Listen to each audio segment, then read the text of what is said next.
자, 선전 11번째 시간입니다. 이제 거의 마무리가 돼가는 것 같은데요. 오늘은 성령의 검을 들라 하는 제목으로 말씀의 은혜를 나누겠습니다. 우리 영적 무장하고 출발해야 되겠죠. 우리 사진 보면서 영적 무장 한번 해보도록 하겠습니다. 진리의 어리띠부터 시작. 진리의 어리띠, 의의 오심경, 복음의 신, 구원의 투구, 믿음의 방패, 성령의 검. 예, 한 번 더 시작. 진리의 어리띠, 의의 오심경, 복음의 신, 구원의 투구, 믿음의 방패, 성령의 검. 예, 잘하셨습니다. 오늘은 이 성령의 검 우리가 무장을 해야 될 텐데요. 지금까지 보셨던 여러 무장들, 허리띠, 호심경, 신발, 투구, 방패는 전쟁을 위한 기본적인 장비이거나 수비를 위한 장비들이었습니다. 그런데 오늘 살펴보게 될 검은요, 유일한 공격 무기라고 할 수 있습니다. 물론 방어라고 하는 건 굉장히 중요하죠. 수비가 잘 되어야만 몸을 보호할 수 있고 다음 공격을 전진할 수 있는데요. 말 그대로 공격이 전제된 수비여야만 수비는 의미가 있지, 수비만 잘한다고 해서 승리할 수 있는 건 분명 아닙니다. 그죠? 제가 사진 하나 보여드릴 텐데 누군지 한번 맞춰보실래요? 예. 누굴까요? 그렇죠. 김민재 선수입니다. 아주 수비수인데 아주 수비를 잘하는 선수고 최근에 독일 미넨 팀으로 이적해 가면서 큰 몸값을 받고 이적해 가면서 독일 리그에서도 지금 굉장히 잘하고 있고, 며칠 전에 뉴스를 보니까 카이저라는 별명을 기사에 얻었더라고요. 뭐 황제라고 이렇게 표현을 해요. 그만큼 수비가 강력하고요. 때로 공격이 필요할 땐 찔러주는 날카로운 그런 킥과 그런 시야, 이런 것들이 탁월해서 굉장히 칭찬을 많이 받습니다. 우리나라에 저런 좋은 수비수가 있다는 게 얼마나 듬직합니까? 옛날부터 예, 아멘 나왔어요. 옛날부터 우리나라가 수비가 약하다 이런 얘기 많이 들었는데, 좋은 수비수가 있다는 건 참 든든한 일입니다. 그죠? 그렇다 해도 수비를 아무리 잘한다 한들 그것이 곧 이기는 건 아닙니다. 그죠? 김민재 같은 뛰어난 수비수가 10명 있다 해도 강력한 공격수가 없으면 0점으로 막아낼 수 있을지 몰라도 승리하기는 어렵잖아요. 예, 승리가 중요한데 공격이. 또 한 사람 보여주실래요? 예, 이 사람은 누굴까요? 네, 류현진 선수. 예, 우리 일부에 우리 청소년들은 공부만 해서 누군지 모르더라고요. 근데 우리 2부에 계신 성도님들은 열심히 TV를 보시기 때문에 선수들을 꿰고 계신 것 같아요. 자, 류현진 선수도 굉장한 투수죠. 토론토 블루제이스에 아주 거액의 몸값을 받고, 최근에 뭐 수술 때문에 뛰지 못하다가 재활하고 다시 복귀했는데, 복귀해서도 여전히 왕성한 실력을 보여주고 있습니다. 아주 대단한데, 류현진 선수가 이 커브가 아주 마술적인 커브, 최근에 이 커터까지 장착하면서 그 예리하게 떨어지는 변화구 때문에 삼진도 많이 잡아내고 대단하다고 그렇게 칭찬을 받는데, 투수가 물론 야구에서 굉장히 중요합니다만 아무리 투수가 잘 던져도 그래봐야 0점으로 지켜내는 정도지 그것이 곧 승리는 아닙니다. 그죠? 타자들이 점수를 내주지 않으면, 공격에서 점수를 내지 못하면 투수가 아무리 잘 던져도 소용이 없죠. 그래서 가끔 그런 기사가 나요. 완벽투를 펼쳤으나 승리를 챙기지 못했다. 뭐 이런 기사들이 나는 이유는 공격에서 성공을 못하면 결국 아무리 공을 잘 던져도 소용이 없다는 얘기죠. 축구가 됐든 야구가 됐든 공격을 전제한 수비라야 의미가 있어지는 것처럼 전쟁도 동일합니다. 수비는 다음 공격을 위한 것이어야지 수비 자체가 전부일 수 없다는 얘기예요. 수비를 잘한다고 전쟁에서 승리하는 건 아닙니다. 그런 의미에서 진리의 어리띠도 중요하고 의의 오심경도 중요하고 복음의 신, 구원의 투구, 믿음의 방패 다 중요한데, 이 모든 것만큼 그 이상 중요한 게 뭐냐면 오늘 여러분이 무장하셔야 될 성령의 검이라는 거예요. 병법에도 보면 이런 말 있죠. 공격이 최선의 방어다. 정말 그래요. 강력한 공격을 하면 상대가 방어를 들어가기 때문에 수비하지 않아도 되니까 공격보다 더 좋은 방어는 사실 없는 게 맞죠. 오늘도 사탄은 우리를 향해 열심히 영적 공격을 해오고 있습니다. 우리가 방어를 해야 돼요. 그러나 아무리 방어를 한다 해도 그것이 곧 사탄을 물리치는 건 아닐 겁니다. 조금이라도 빈틈이 보이면 위험해지게 돼 있죠. 그러므로 결정적인 순간 우리도 반격을 해야 됩니다. 예, 바로 그때 사단을 박살낼 무기가 뭐라고요? 성령의 검. 예, 그 공격 무기임을 기억하면서 우리 영적 무장 출발해 보도록 하겠습니다. 오늘 우리가 들어야 될 검의 이름이 있어요. 성령의 검입니다. 검의 이름이 성령이라는 것은 이 검의 특징과 기능이 무엇과 연결되어 있다는 얘기냐면 성령과 연결되어 있다는 얘기예요. 칼은 그 자체로 엄청난 공격성을 가지고 있기 때문에 칼을 쥐어야 하는 사람에게는 반드시 그 칼을 사용할 만한 바른 정신을 요구하게 되어 있습니다.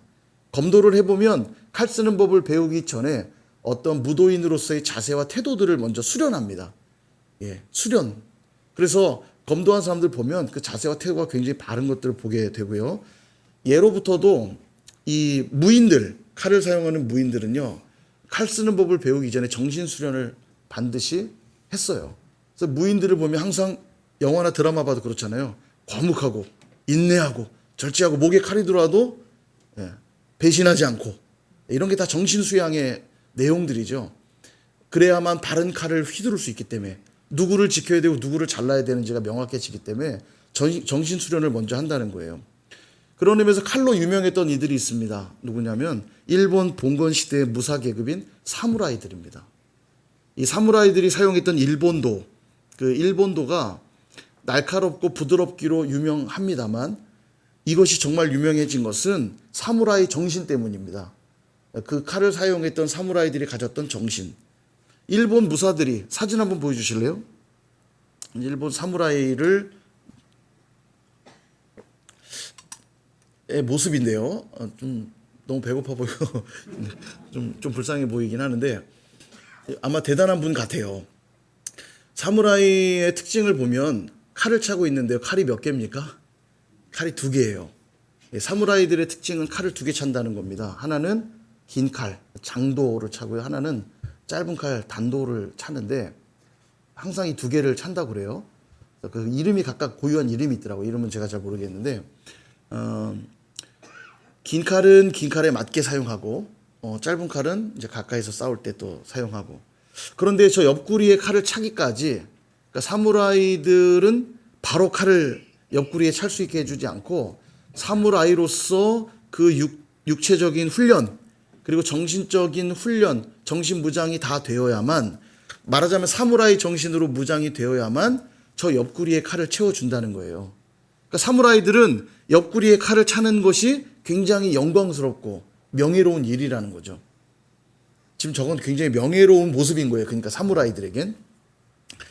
자, 그런데 사무라이들이 명예가 실추되는 일이 오게 되면 어떤 임무들을 수행하지 못한다거나 사무라이의 명예가 실추되는 상황이 되면 사무라이들이 하는 행동이 있어요. 바로 할복입니다. 할복. 배를 칼로 이렇게 긋는 거죠. 많이 TV에서 보셨죠? 사무라이들이 배로 칼을 긋습니다. 자결하는 거죠. 그 자결을 통해서 자기가 명예로운 사무라이라는 걸 증명합니다. 명예가 실추되면 배를 그어서라도 내가 사무라이라는 걸 증명하는 거예요. 그러니까 여러분, 칼이 무서운 겁니까? 사무라이 정신이 무서운 겁니까? 예, 사무라이 정신이 무서운 거예요. 칼이 날카롭고 예리할 수밖에 없는 건 그 사무라이 정신 때문인 겁니다. 이처럼 칼은 그 자체의 날카로움보다 그 칼에 담긴 정신, 그 칼을 사용하는 자의 정신이 훨씬 더 중요하다는 걸 알 수가 있어요. 말하자면 칼이 누구 손에 들렸느냐에 따라 그 칼의 의미가 결정된다는 겁니다. 요리사 손에 들리면 맛있는 음식을 하는 요리가 나올 것이고요. 그 칼이 강도의 손에 들리면 누군가를 협박하고 위협하는 도구로 사용되게 되겠죠. 그래서 칼은 그 자체의 위협보다 그 칼을 사용하는 자가 가진 정신, 그게 중요한 거예요. 동일합니다. 오늘 우리가 들어야 될 칼도 그 칼 자체가 강력해지기 위해서는 그 칼을 사용하는 자가 붙들어야 될 정신이 있어요. 그게 바로 성령이라고 말씀하고 있는 거예요. 그래서 우리가 든 검의 이름이 성령의 검입니다. 우리 옆구리에 채워진 이 검. 그래서 우리 옆구리에도 이 검을 차기 위해서 먼저 준비되어야 될 정신 수양이 있는데 그게 바로 성령이어야 한다는 거예요. 성령으로 충만할 때, 성령으로 훈련될 때 하나님이 우리 옆구리에 성령의 검을 꽂아주신다는 거예요. 그렇다면 왜 성령이어야만 하는가? 이 검이 왜 성령의 검이어야만 하는가? 세 가지로 말씀드리려고 하는데, 첫 번째는 성령을 통해서만 영적 세계를 이해할 수 있기 때문입니다. 여러분, 신앙생활은 영적인 행위입니다. 눈에 보이는 게 전부가 아니란 얘기죠. 그러므로 성령이 아니시면 영적 세계가 이해되지 않고 바른 신앙생활이 불가능해지게 됩니다. 그래서 성령이 없는 자들은 예배만큼 재미없는 게 없고, 기도만큼 귀찮은 게 없고, 헌금만큼 아까운 게 없어요. 왜냐하면 영적인 이해가 전혀 없기 때문입니다. 이 좋은 날, 이 좋은 휴일날 왜 여기 나와서 예배를 드릴까? 이해가 안 가죠. 왜 나 먹고 살 돈도 없는데 교회에다가 헌금을 할까? 이해가 안 가죠. 돈을 주는 것도 아닌데 왜 교회 가서 저렇게 열심히 봉사할까? 이해가 안 가죠. 이게 영적인 이해가 없기 때문이에요. 영적 전쟁도 그렇습니다. 우리의 싸움은 혈과 육을 상대하는 게 아니라고 그랬어요. 눈에 보이는 싸움이 아니라 그 배후에 있는 어둠의 영들과의 싸움이므로, 어둠의 영들과 싸우기 위해서는 영적인 눈이 띄어야만 지금 그 배후에 사단이 있다는 걸 알 수 있고 바른 전쟁을 할 수 있게 되겠죠. 아람 나라가 북이스라엘을 쳐들어왔습니다. 수많은 군대를 이끌고 성읍을 둘러쌌어요. 엘리사 선지자의 종이었던 사환이 보니까 너무 두려운 거예요. 그러니까 선지자님, 큰일 났어요. 아람 나라 군대들이 너무 많이 몰려왔는데 두렵습니다. 어찌하면 좋습니까? 그랬더니 엘리사 선지자가 이런 기도를 드립니다. 열왕기하 6장 17절. 기도하여 이르되 여호와여 원하건대 그의 눈을 열어서 보게 하옵소서 하니 여호와께서 그 청년의 눈을 여심해 그가 보니 불말과 불병거가 산에 가득하여 엘리사를 둘렀더라. 아멘. 영안이 열린 자들만 뭐를 볼 수 있냐면 하나님의 불말과 불병거를 볼 수 있었던 겁니다. 그러니까 몰려온 아람 군대를 더 이상 두려워하지 않을 수 있는 거죠. 이처럼 성령께서 우리의 우둔한 눈을 열어주실 때 비로소 영적 세계가 깨달아지고 보여지기 때문에 성령님이 중요하다는 거예요. 고린도전서 2장 13절도 이렇게 말씀합니다. 우리가 이것을 말하거니와 사람의 지혜가 가르친 말로 아니하고 오직 성령께서 가르치신 것으로 하니 영적인 일은 영적인 것으로 분별하느니라. 아멘. 우리 배후에 있는 어둠의 영들이 조작하고 속이고 미혹하는 것들을 깨달으려면 반드시 누구의 도움이 필요해요? 성령님의 도움이 필요한 거예요. 영적인 건 영적인 걸로 분별하는 것이거든요. 그러므로 늘 성령을 구하셔야 됩니다. 그래야 우리 삶의 해석이 가능해지고요. 왜 내 삶에 이런 일들이 벌어지는지. 그리고 그 가운데서 성령의 도움받아 바른 판단, 바른 결정들을 낼 수 있게 되는 거예요. 갈라디아서 6장 8절에 보십시오. 자기의 육체를 위하여 심는 자는 육체로부터 썩어질 걸 거두고 성령을 위하여 심는 자는 성령으로부터 영생을 거두리라. 아멘. 성령을 구하여서 성령이 나의 우둔한 눈을 열어주실 때 내 삶에 벌어지는 여러 일들을 바르게 해석하게 되고 성령을 위하여 결정하게 되겠죠. 성령을 위한 판단들을 하게 되겠죠. 그렇게 성령으로 심는 자들은 영생을 거둔대요. 다시 말하면 승리하게 된다는 거예요. 하나님의 것들을 거둬들이게 된다는 겁니다. 그러므로 성령으로 해석하고 성령으로 결정하는 것 너무너무 중요하기 때문에 성령이 필요합니다. 두 번째는 성령은 말씀의 영이시기 때문이에요. 요한복음 14장 26절에 보니까 보혜사 곧 아버지께서 내 이름으로 보내실 성령 그가 너희에게 모든 것을 가르치고 내가 너희에게 말한 모든 것, 하나님의 말씀이죠. 진리. 내가 너희에게 말한 모든 것을 생각나게 하리라. 하나님 말씀을 생각나게 하고 가르치시는 분이 누구라고요? 성령님이시래요. 요한복음 16장 13절도 말합니다. 진리의 성령이 오시면 그가 너희를 모든 진리, 하나님 말씀이죠. 모든 진리 가운데로 인도하시리니 그가 스스로 말하지 않고 오직 들은 것을 말하며 장래일을 너희에게 알리시리라. 아멘. 하나님의 말씀 가운데로 인도하시는 분이 누구냐면 성령님이시래요. 그래서 그 성령님은 장래일도 알게 하시겠대요. 장래일을 알게 하시겠다는 건 뭐냐면 성경에 예언이라는 단어가 많이 나오죠. 이 예언은 전본다는 뜻이 아니에요. 동쪽으로 갈지 서쪽으로 갈지 이런 걸 말하는 게 아니라 예언은 하나님 말씀은 다 예언의 말씀이거든. 이런 거죠. 너희들이 말씀에 순종하면 내가 복을 내릴 것이요 말씀에 순종하지 않으면 저주가 임하리라. 미래적인 말씀이에요. 아직 성취된 말씀이 아니죠. 그러니까 이거 예언입니다. 그리고 누군가는 말씀에 순종할 때 예언된 그대로 예언이 성취된다는 거예요. 복을 부어주시겠다는 것이고 말씀에 순종하지 않으면 저주가 임할 거라고 예언되어 있듯이 말씀에 순종하지 않는 자는 저주가 임하는 걸 경험하게 될 거라는 거예요. 이게 성경이 말하는 예언이거든요. 성령께서 그 장래일을 알게 하시겠대요. 말씀하신 그대로 성취되게 하시는 분이 누구다? 성령님이란 얘기예요. 성령님이 성경에 있는 예언의 말씀을 그대로 성취하게 하시는 분이시다, 이 말입니다. 그러니까 점쟁이를 찾아갈 게 아니라 누굴 찾아가야 돼요? 성령님을 찾아가야 되는 거죠. 그분은 우리를 진리 가운데로 인도하시고 앞으로 말씀을 통해 성취되게 될 것이 무엇인지 알게 하셔서 그 길로 가게 하신다는 거예요. 그러니 성령이 아니시면 우리는 말씀을 받을 수도 없고요, 깨달을 수도 없고요, 순종할 수도 없어요. 성령이 너무너무 중요합니다. 근데 문제는 칼빈이 표현한 대로 모든 인간은 죄로 인해 전적으로 부패한 존재라는 게 문제입니다. 전적으로 타락한 존재라는 거예요. 부분 타락이 아니에요. 완전히 타락한 존재다 보니까 하나님 말씀을 우리의 노력과 우리의 지식과 우리의 의지로는 말씀을 받을 수도 없고 말씀을 깨달을 수도 없고 말씀에 순종할 수도 없다는 거예요. 심각하죠. 여러분, 죄가 없으셨던 예수님조차도 공생의 사역을 하면서 단 한 번도 성령을 의지하지 않으신 적이 없어요. 요한복음 3장 34절에 보니까 하나님이 보내신 이는 하나님의 말씀을 하나니 이는 하나님이 성령을 한량없이 주심이니라. 아멘. 예수님조차도 그 성령에 힘입어 하나님 말씀을 전하셨다는 거예요. 죄 없으신 예수님도 성령을 의지해야만 했다면, 성령의 도움받아 주의 말씀 가운데로 나아가셨다면 죄 많은 우리는 더더욱 성령의 도우심이 필요하죠. 우리의 힘으로는 말씀을 도저히 알 수가 없기 때문입니다. 그래서 이 말씀 중요해요. 에스겔 11장 19절에서 20절 우리 같이 한번 읽어볼까요? 시작. 내가 그들에게 한 마음을 주고 그 속에 새 영을 주며 그 몸에서 돌 같은 마음을 제거하고 살처럼 부드러운 마음을 주어 내 율례를 따르며 내 규례를 지켜 행하게 하리니 그들은 내 백성이 되고 나는 그들의 하나님이 되리라. 아멘. 아멘. 제가 정말 좋아하는 말씀이에요.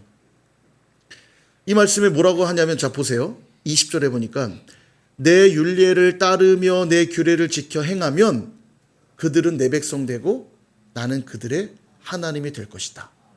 여러분, 오늘 새벽에 본 말씀하고 똑같은 말씀이에요. 우리가 하나님의 백성 되고 하나님이 나의 하나님이 되는 증표는 말씀에 순종할 때 일어나는 일이에요. 그래서 말씀을 행하는 건 너무 중요한데 문제는 뭐냐면 전적으로 부패한 인간들이 말씀을 깨달을 수도 없죠. 그 마음이 딱딱한 돌과 같아서 순종할 의지는 전혀 없다는 거예요. 순종할 수 있는 능력이 전혀 없다는 겁니다. 그래서 누구를 부어주냐면 새 영을 부어주어, 그게 성령이죠. 성령을 부어주어 우리 안에 전혀 순종하지 않으려고 하는 그 딱딱한 돌 같은 마음들을 제거해버리고 우리 마음을 부드럽고 살 같은 마음으로 바꾸셔서 뭘 하게 하시냐면 하나님의 말씀을 행하게 하신다는 거예요. 그렇게 함으로써 하나님의 백성 되게 하시고 하나님이 나의 하나님 되는 놀라운 역사로 인도하신다는 겁니다. 마치 이런 거예요. 거대한 대형 물건을 혼자의 힘으로는 도저히 옮길 수가 없어요. 밀어지지도 않고 옮길 수도 없는데 그때 바퀴가 달린 받침대를 밑에 싹 집어넣으면 혼자의 힘으로도 밀 수 있잖아요. 굴러가지 않습니까? 그죠? 그와 같은 거예요. 성령의 도우심을 받는다는 건 그런 겁니다. 나의 힘으로는 아무리 노력하고 애써도 도저히 밀 수 없는 것들을 성령께서 딱 바퀴처럼 그 물건에 딱 들어가면 얼마든지 밀면서 갈 수 있는 거죠. 그렇게 성령으로 말씀에 순종하는 자들이 바로 내 백성이요 나는 그들에게 하나님이 될 것이다 말씀하고 있어요. 오늘 새벽에 말씀 들으신 분들 기억하실 거예요. 하나님 백성으로 입증되는 것은 다른 게 아닙니다. 말씀에 순종하는 것으로만 확인돼요. 성전에 왔다고 제사를 드렸다고 확인되는 게 아니라고 했죠. 하나님이 시내산에서 규례를 주실 때 우리는 성전을 중요하게 여기고 제사를 중요하게 여기지만 하나님은 성전과 제사에 대한 규례를 먼저 주신 적이 없어요. 시내산에서 가장 먼저 주신 계명 신우 망안부 살간 도고탐 10계명을 주셨고 10계명을 주시고는 그 다음 계속 규례를 주셨어요. 너희들이 지켜 행해야 될 명령들. 그것이 바로 너희들이 하나님 백성으로 살아갈 증표들이다. 이 말씀에 순종할 때 나는 너희의 하나님 될 것이요 너희는 내 백성이 될 것이다. 그렇게 언약 체결식을 한 다음에요. 다시 모세가 산에 올라가서 받은 것이 성전, 성막에 대한 규례와 제사에 대한 규례들을 받은 거예요. 그러니까 성전에 가고 제사에 가는 건 내가 하나님의 백성된 자로서의 증표로서 성전 가고 제사를 드리는 것이지 성전과 제사가 본질적인 얘기가 아니라는 겁니다. 이게 이해되십니까? 예배당에 나와서 종교적인 의식을 했다고 하나님 백성 되는 게 아니라 하나님 말씀에 순종할 때 하나님 백성으로 인정된다라는 거예요. 그러니 우리에겐 누가 필요하죠? 성령님이 필요한 거예요. 말씀을 행해야만 내가 하나님 백성이 되고 하나님이 나의 하나님이 되니까.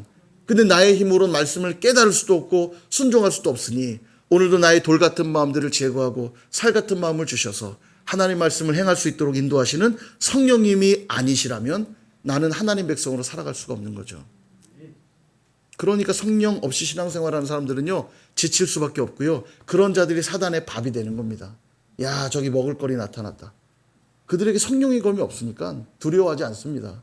그들이 밥이에요, 밥. 세 번째, 왜 성령이어야 하시는가? 성령께서 귀신을 내쫓으시기 때문입니다. 마태복음 12장 28절에 보니까요. 그러나 내가 하나님의 성령을 힘입어 귀신을 쫓아내는 것이면 하나님의 나라가 이미 너에게 임하였느니라. 아멘. 이 영적 전쟁에서 승리하게 하는 주체가 누구냐면 바로 성령님이시라고 우리에게 말씀하고 있어요. 예수님이 공생의 사역을 시작하면서 가장 먼저 가셨던 곳이 광야입니다. 40일 금식하시고 광야로 나아가 사단에게 시험을 받으시죠. 우리가 잘 아는 내용이잖아요. 사탄의 공격을 무엇으로 물리쳤냐면 하나님의 말씀으로 물리치셨죠. 사단이 와서 첫 번째 유혹합니다. 40일을 줄이신 예수님 앞에 이 돌을 떡으로 만들어 먹어봐라. 최근 이재명 대표가 막 금식 20며칠 해갖고 쓰러져 있는 모습들 매스컴에 많이 나왔는데 40일을 금식하셨어요, 예수님. 그러니까 얼마나 허기셨겠어요. 얼마나 배고팠겠습니까? 돌을 떡으로 만들어 먹으라. 사탄이 유혹할 때 예수님 말씀으로 물리쳤죠. 사람이 떡으로만 살 것 아니요? 하나님의 말씀으로 살 것이니라. 예, 이 말씀으로 물리쳤어요. 그러자 두 번째 시험합니다. 성전 꼭대기에 올라가서 뛰어내려봐라. 너가 하나님의 아들이라면 천사를 명하여 발에 땅이 부딪히지 않도록 할 수 있지 않느냐? 한번 해봐라. 예, 너 자신을 증명해 보라는 거예요. 하나님의 아들인 걸. 그래서 예수님 역시 말씀으로 물리치죠. 주 너의 하나님을 시험하지 말라. 신명기 6장의 말씀으로 딱 물리쳐요. 그러자 세 번째 시험합니다. 천하 만국의 영광을 다 보여주면서 내게 절하면 이 영광 다 줄게. 지 것도 아닌데 공중권세 잡았다고 잠깐 세상에서 왕노릇 좀 하고 있다고 자기가 그 영화를 주겠다고 내게 절해보라고 권력에 대한 유혹을 합니다. 예수님이 역시 말씀으로 물리치죠. 주 너의 하나님을 경배하고 다만 그를 섬기라. 신명기 역시 6장의 말씀으로 사단을 물리쳐요. 말씀으로 물리친 겁니다. 어떻게 말씀으로 사단을 물리칠 수 있었을까? 누가복음 4장 1절이 그 답을 줍니다. 누가복음 4장 1절 예수께서 성령의 충만함을 입어 요단강에서 돌아오사 광야에서 40일 동안 성령에게 이끌리시며. 아멘. 예수님이 보내셨던 광야에서의 시간은 성령으로 충만했던 시간이에요. 그러니 사탄이 와서 공격해 와도 성령의 검을 꺼내서 말씀으로 사단을 박살내고 계셨던 겁니다. 예. 여러분, 전도가 무엇이고 선교가 무엇일까요? 전도와 선교를 한마디로 정의한다면 사탄의 나라가 하나님의 나라로 바뀐 것, 이렇게 말할 수 있어요. 사단의 영향력이 나타나던 곳이 성령의 영향력 아래에 놓이는 것, 이렇게 말할 수 있습니다. 성령으로 충만했던 초대교회는 늘 복음 전파의 역사가 있었거든요. 그래서 성경은 그것을 이렇게 표현합니다. 사도행전 4장 31절 빌기를 다음에 모인 곳이 진동하더니 무리가 다 성령이 충만하여 담대히 하나님의 말씀을 전하니라. 아멘. 초대교회는 성령이 충만하다 보니까 늘 나가서 말씀을 전했대요. 그래서 놀랍게 부흥했죠. 그들이 말씀을 전할 수 있었던 이유가 뭐죠? 성령의 충만함 때문이었어요. 그러니 한 영혼을 사로잡고 있었던 또 그 지역을 붙잡고 있었던 사탄의 세력들을 말씀으로 물리치고 그곳에 하나님의 나라가 임했던 거죠. 이게 전도이고 이게 선교예요. 그러므로 한 개인이 전도되었다는 건 뭘 뜻하냐? 그를 지배하던 사탄의 거짓말과 속임에서부터 벗어나 성령의 영향력 아래에 말씀을 깨닫고 순종하는 자가 되었다라는 뜻이고, 어떤 지역과 나라의 선교가 이루어졌다는 것은 그 지역을 붙잡고 있었던 사탄의 거짓말과 속임수에서 벗어나 성령의 영향력 아래에서 말씀을 받게 되었다는 것을 의미한다고 말할 수 있어요. 사랑하는 여러분, 성령이 없는 신앙생활이란 바닥에서 수영하는 것과 같고 흙 위에서 스케이트를 타는 것과 같습니다. 쉬운가요? 어려운가요? 예, 헛수고란 얘기죠. 바닥에서 수영해 보셨어요? 헤엄쳐 보셨어요? 바닥에서? 예, 아프기만 하죠. 뻑뻑한 흙 위에서 스케이트 타 보셨습니까? 예, 그게 뭐 앞으로 가기나 하겠습니까? 끊임없이 내 안에서 그리고 우리의 삶 속에서 일어나는 영적 전쟁에서 방어하는 일도 중요합니다만 적극적으로 공격을 행하는 것이야말로 중요해요. 그래야 승리를 하기 때문입니다. 그러므로 늘 성령의 충만함 구하시기를 축원드립니다. 그래야 성령께서 우리에게 말씀 주시고 그 말씀을 깨닫게 하시고 그 말씀에 순종할 수 있게 하셔서 사단의 거짓말과 속임수를 다 박살내고 영적인 승리를 이루게 하시기 때문입니다. 지금도 사탄은 우리를 망하게 하려는 존재이기 때문에 하나님이 주시고자 하는 응답, 약속, 축복을 막고 있어요. 사탄은요. 우리가 그 복을 받지 못하게 하려고요. 그러므로 성령의 검으로 그들을 박살내야 하고 성령의 검으로 그들을 박살낼 때 하나님이 주시기로 작정한 응답과 약속과 축복을 누리게 될 줄 믿습니다. 말씀을 정리하려고 합니다. 김영민 교수님, 서울대 교수님이신데요. 이분이 쓰신 책이 있어요. 아침에는 죽음을 생각하는 것이 좋다. 책 제목이 재밌죠? 아침에는 죽음을 생각하는 것이 좋다. 예, 그런 분 혹시 계십니까? 난 오늘도 죽을 거야.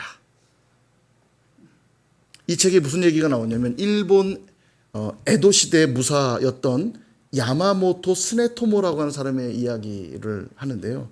그가 이런 말을 했다는 거예요. 아침부터 죽음을 각오하고 있어야 무사로서 합당한 행동을 할 수 있다.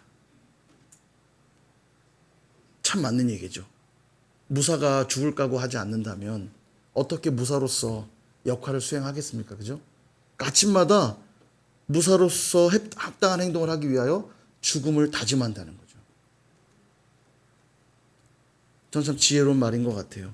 그래야만 기회주의적인 인생이 되지 않을 것이고 자신을 속이는 비굴한 인생이 되지 않을 겁니다. 나갈 때는 무사의 영광스러움을 칼을 차고 영광스럽게 호기롭게 나갔다가 죽음의 위협이 올 때 머리를 숙이고 뒤를 돌아선다면 얼마나 비굴하고 기회주의적인 삶이 되겠습니까? 그러나 죽기를 각오한다면 무사로서 살아갈 수 있다는 얘기예요. 그런 차원에서 모든 인생은 어떻게 죽느냐에 따라 인생의 의미가 결정된다 말할 수 있겠습니다. 왜냐하면 우리의 삶은 선택할 수 없지만요. 죽음은 우리가 선택할 수 있거든요. 보십시오. 오늘도 열심히 내가 돈 벌다 죽겠다. 작정한 사람은 돈 앞에서 비굴해질 겁니다. 오늘도 내 자존심을 위해 죽겠다고 작정한 사람은 자존심 앞에 무기력해질 거예요. 오늘 내가 권력을 위해 죽겠다고 작정한 사람은 권력 앞에서 역시 비굴해지겠죠. 그러나 하나님을 위해 죽기로 작정한 사람은 어떤 상황에서도 하나님의 뜻대로 넉넉히 살아가게 될 줄로 믿습니다. 그러므로 우리가 하나님의 영적인 군사로 살아가기 위해서 매일 아침마다 성령의 검을 들고 자르고 제거하고 죽여야 할 것이 있어요. 하나님의 말씀에 순종하지 않으려고 하는 내 안에 돌 같은 마음들은 잘라버려야 되고 완고하고 교만한 그 높아진 마음들은 제거해야 되고 하나님 없이 내 뜻대로만 살아보려고 하는 옛 자아는 죽여야만 합니다. 매일 아침마다 이 결단이 있어야만 성령으로 이 일들이 내 안에서 일어나는 역사가 있을 때에만 비로소 성령의 검을 하나님이 우리 옆구리에 채워주시는 거죠. 그리고 그들은 그 성령의 검을 가지고 영적인 승리를 누리며 살아가는 겁니다. 하루의 삶 속에 끊임없이 사단의 공격이 찾아올 때에도 이미 하나님의 말씀으로 죽기를 각오한 자들은 영적 군사로서의 역할들을 감당하며 나아가는 거예요. 미혹해 오는 것들, 나를 속이려 오는 것들 앞에 비굴해지지 않고 기회주의적인 인생이 되지 않고 성령의 검을 꺼내어 사단아 물러가라. 하나님의 일들을 선택할 수 있는 거죠. 바라기는 이번 한 주도 성령의 검을 들고 승리하시기를 주님의 이름으로 축원드립니다.